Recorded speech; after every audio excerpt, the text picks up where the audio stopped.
Very good morning, children. Welcome back to maths class. Children, today we are going to begin chapter 2, fractions. So first, understand what is fraction. Fraction means when an object is divided into equal parts, each part is called fraction of the object.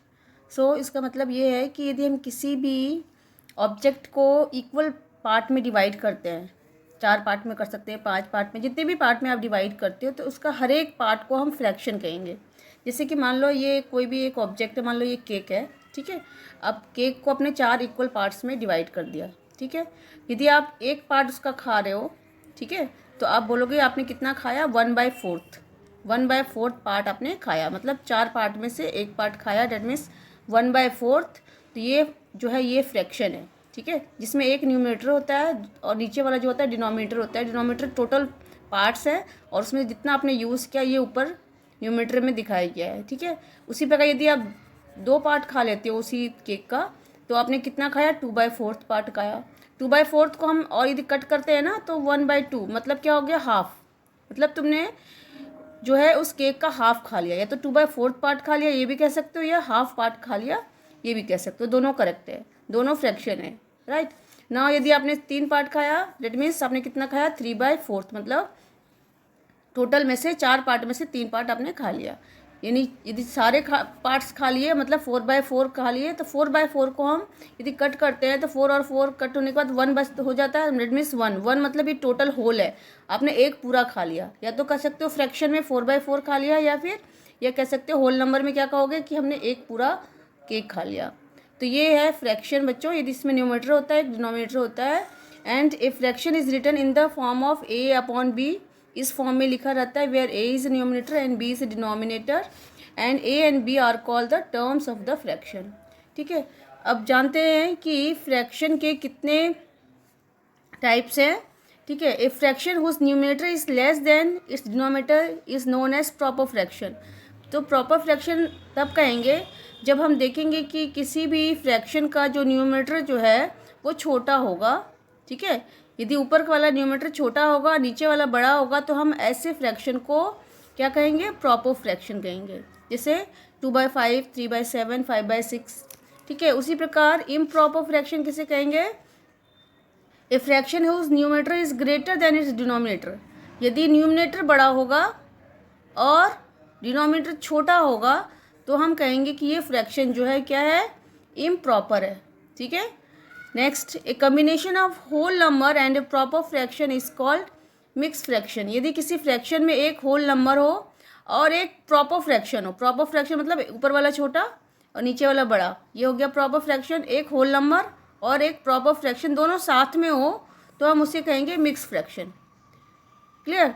Now here the whole number is called integral part and proper fraction is called fractional part. ये integral part इस whole number को कहेंगे और यह जो भी fraction part है उसको हम फ्रैक्शनल पार्ट कहेंगे। नेक्स्ट है like fraction. Okay, like fraction क्या होता है, a fraction which have same denominator as are called like fraction. यदि आपके पास एक से ज़्यादा फ्रैक्शन है और सबके डिनोमिनेटर सेम है तो आप इन सबको क्या कहोगे, ये जो फ्रैक्शन है ये लाइक फ्रैक्शन में है, क्योंकि डिनोमिनेटर सबके सेम है, राइट। और a fraction which have different denominator are called unlike fraction. यदि फ्रैक्शन में डिनोमिनेटर अलग अलग होंगे, न्यूमरेटर भी अलग अलग होगा, तो हम उसे अनलाइक फ्रैक्शन कहेंगे। चाहे ऊपर बड़ा कोई भी हो, बहुत सारे फ्रैक्शन हो, 2 से ज़्यादा आपके पास फ्रैक्शन हो, उसमें न्यूमरेटर और डिनोमिनेटर सबके अलग अलग हो, तो हम उसे कहेंगे अनलाइक फ्रैक्शंस, ठीक है। अब इस चैप्टर में हम क्या क्या पढ़ेंगे, इस चैप्टर में हम पढ़ेंगे कि multiplication of fraction by whole number, किस तरह हम एक होल नंबर को एक फ्रैक्शन के साथ मल्टीप्लाई करेंगे, ठीक है। तब उसको करने के लिए आपको क्या करना है, न्यूमरेटर ऊपर न्यूमरेटर को मल्टीप्लाई कर देना है और डिनोमिनेटर नीचे लिख देना है, जिस तरह से ये लिखा हुआ है, ठीक है। इस तरह से यदि एक होल नंबर और एक फ्रैक्शन को मल्टीप्लाई करना होता है तो जो भी नंबर हमारा होल नंबर होता है उसको डायरेक्ट न्यूमरेटर से मल्टीप्लाई करके जो डिनोमिनेटर लास्ट में बचता है वो नीचे लिख देते हैं और इस तरह से फिर मल्टीप्लाई करते हैं, ठीक है। और यदि हमें एक फ्रैक्शन को दूसरे फ्रैक्शन से मल्टीप्लाई करना होता है, जैसे ये a/b और c/t 2 फ्रैक्शन है, इसको मल्टीप्लाई करना होता है तो न्यूमरेटर को एक साथ मल्टीप्लाई कर देंगे और डिनोमिनेटर को एक साथ मल्टीप्लाई करके जो आंसर होगा वो हो जाएगा हमारा। Okay, let's see some question. So let's see exercise 2.1 the question is reduce the fraction in the lowest term. हमें यहाँ पे एक फ्रैक्शन दिया हुआ है, ये लोएस्ट टर्म में नहीं है, इसे लोएस्ट टर्म में करना है, मतलब इसको कैंसिल आउट करना है, डिनोमीटर और न्यूमरेटर से कैंसिल करना है, किससे वो डिवाइड हो सकता है। ठीक है, आप देखोगे कि 29 जो है किसी भी टेबल में नहीं आता है, लेकिन 29 की टेबल में 58 आ सकता है। तो हम किससे डिवाइड करेंगे, 29 को 29 से ही डिवाइड करते हैं।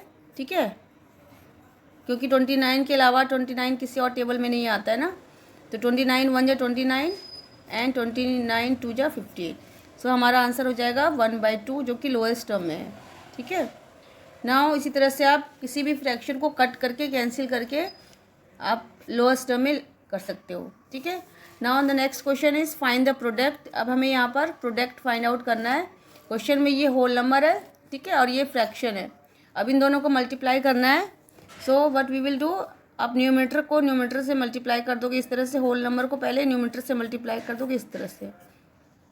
ठीक है, तो आपका क्या हो जाएगा 12। आप देखोगे यदि कट रहा है तो काटोगे, डिनोमीटर न्यूमरेटर कोई कट रहा है नहीं कट रहा है, तो आप सीधा मल्टीप्लाई कर दोगे 4 3 12 अपॉन 7। ठीक है, अब 12/7 ये कौन सा फ्रैक्शन है, प्रॉपर फ्रैक्शन है कि इम्प्रॉपर फ्रैक्शन है। तो ये है इम्प्रॉपर फ्रैक्शन 12/7। 12 में न्यूमरेटर क्या है, वो ग्रेटर है और डिनोमीटर छोटा है। यदि आपका आंसर इम्प्रॉपर फ्रैक्शन में आता है तो बच्चों इसे मिक्स फ्रैक्शन में चेंज करना पड़ेगा। ठीक है, तो आपका आंसर हमेशा प्रॉपर फ्रैक्शन में होना चाहिए। हमारा इम्प्रॉपर फ्रैक्शन है, सो हम इसको कैसे चेंज करेंगे मिक्स फ्रैक्शन में। इसको आप यहाँ पे मैं एक लाइन खींच देती हूँ, यहाँ पे डिवाइड करोगे। ठीक है, जैसे 12 को 7 से डिवाइड करो, 7 1 जा 7। ठीक है, हो गया, कितना बच गया 5। तो मिक्स फ्रैक्शन में इस तरह से आपको लिखना होता है। इस तरह से आप डायरेक्शन 1 पहले लिखोगे, अब डिवाइड करने के बाद जो भी रिमाइंडर बचता है उसको इसी तरह से छोड़ दोगे। पहले यहाँ से स्टार्ट करना है और यहाँ पर ख़त्म करना है, मतलब 1 पहले लिखना है as a whole number, then ये 5/7 इसको फ्रैक्शन में लिखना है। तो ये 12/7 को हम इस तरह से लिख सकते हैं 1 5/7। तो ये हमारा आंसर है जो कि मिक्स फ्रैक्शन में है। ये हमारा इम्प्रॉपर में था तो हमने उसे मिक्स फ्रैक्शन में चेंज कर दिया। तो इस तरह से करोगे। Okay, now let's C one more question. यहाँ पे एक मिक्स फ्रैक्शन है और एक होल नंबर है, इसे आपको प्रोडक्ट निकालना है, मल्टीप्लाई करना है। तो पहले मिक्स फ्रैक्शन को आप इम्प्रॉपर फ्रैक्शन में चेंज करोगे, कैसे 5 3 जा 15, 15 और 4 19। ठीक है, 19/5 ये हो गया इम्प्रॉपर फ्रैक्शन। ओके, तो आप देखोगे कोई भी डिनोमीटर और न्यूमरेटर कैंसिल नहीं हो सकता क्योंकि 19 है, यहाँ 12 है, 5 से कैंसिल नहीं होगा। तो आप सिंपली इन दोनों को मल्टीप्लाई कर दोगे। 19 12 जब मल्टीप्लाई करोगे तो आपका कितना आंसर आएगा, मल्टीप्लाई करके देखो 228 आएगा। ठीक है, फिर ये 5 नीचे कुछ नहीं है, 1 मान के चलो, 2 5 1 जा 5। ठीक है, अब ये भी हमारा इम्प्रॉपर फ्रैक्शन में आंसर आ रहा है, तो हम इसको भी क्या करेंगे मिक्स फ्रैक्शन में डिवाइड करके लिखेंगे। ठीक है, 5 से करोगे 5 4 जा 20, या 2 8 5 5 जा 25 26 27 28 3। तो आप इसी तरह से लिखोगे, ये इस तरह से इस डायरेक्शन में लिखोगे। डेट मीन्स पहले क्या लिखोगे 45 as a whole number and ये 3/5 एज ए फ्रैक्शन आप लिख दोगे। तो ये आपका आंसर हो जाएगा। Clear, now let's move to question number C, simplify. इसे सिंप्लीफाई करना है आपको। अब यहाँ पे ये भी फ्रैक्शन है, ये भी फ्रैक्शन है, उसको ऑफ से ऑफ का मतलब भी मल्टीप्लाई ही होता है। ठीक है, तो यदि आपकी किसी भी दो फ्रैक्शन के बीच में ऑफ लिखा है तो भी आपको मल्टीप्लाई करना है। तो क्या करना है, पहले आप इस तरह से लिख दोगे 5/4 मल्टीप्लाई 24/35। ठीक है, न्यूमरेटर को न्यूमरेटर से, डिनोमिनेटर को डिनोमिनेटर से मल्टीप्लाई करते हैं। यदि आप यहाँ पर देखोगे मल्टीप्लाई करने से पहले, क्योंकि ये मल्टीप्लाई थोड़ा लेंथी हो जाता है, तो हम क्या करेंगे, यहाँ से जो भी न्यूमरेटर डिनोमिनेटर कैंसिल हो रहा है, एक ही टेबल में कट रहा है, तो हम उसको यहाँ पर ही काट लेते हैं। ठीक है, जैसे 4 के टेबल में 24 आता है तो यहाँ पे हम कैंसिल करते हैं, 4 1 जा 4, 4 4 जा 20, 4 5 जा 4 6 जा 24। ठीक है, हमने काट लिया। नाउ अब क्या करना है, अब 5 और 35 भी कट रहा है, कैंसिल हो रहा है, तो हम 5 को 35 से 5 1 जा 5, 5 7 जा 35। ठीक है, तो हमारा क्या आंसर हो गया, यहाँ तो 1 और n बच गया, यहाँ पर 6/7 बच गया। 1 को 6 से मल्टीप्लाई करोगे मतलब हमारा ये बच गया है। इसका 1 नीचे बच गया, इसका 7 बच गया, ठीक है।